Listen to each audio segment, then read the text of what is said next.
curation, it consists of a series of portraits, and it's created with the intent of recognizing, celebrating, and honoring the visionary leaders.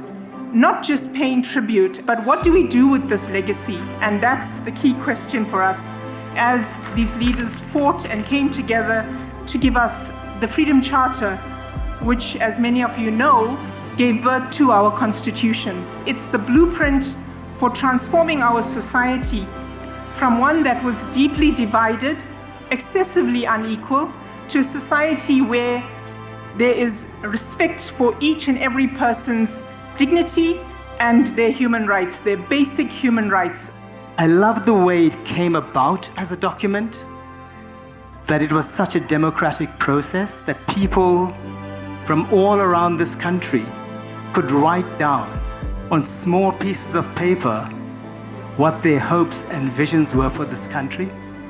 And those pieces of paper could make its way to one central point, be collated, be refined, and made into a singular vision that would direct the struggle of the country.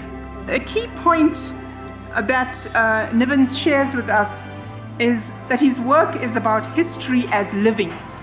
And I think that's really important. We often mention all the leaders, but are they living?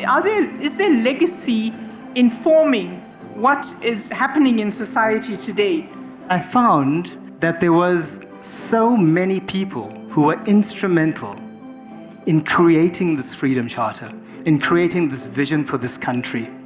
And very few of them were recognized on an aesthetic level. Yes, there's some historic information about them, there's some written stuff about them, but I thought it would be a great idea to remember them and honor them by painting beautiful, sensitive portraits of them, so that by looking at them, we can be reminded of the legacy we come from. The Freedom Charter wasn't for a bunch of politically connected people to enrich themselves and their families. It was to serve our society. And the one characteristic and value you can see in all those people in these two rooms here is they had humility, they had integrity, they were servant leaders, they were here to understand their role in this human experience. Their ideals of human dignity and solidarity ignited a spark of hope that cannot be extinguished, even in the face of oppression. Theirs was a vision of a nation united in its diversity, where every voice was heard and every single life was valued. It was them that led us to the birth of our democracy. As you view the images of these powerful visionaries from our history, I hope it may trigger in you some reflection, and to know that we come from a legacy, from an ancestry of great, great leaders. And those qualities that they had reside deeply within each one of us. And we need to find that. If we find that, we can make a difference.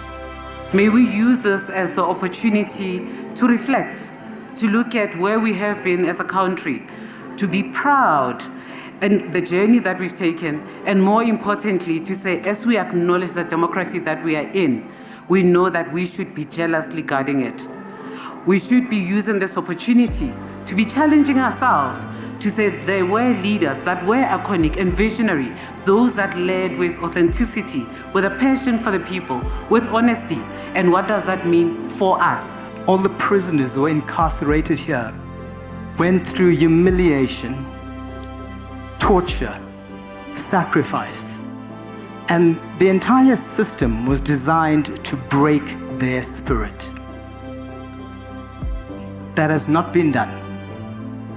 And today, when we put up these paintings of some of our great leaders in this space, we say their spirit still lives on, and their spirit is what will take us forward.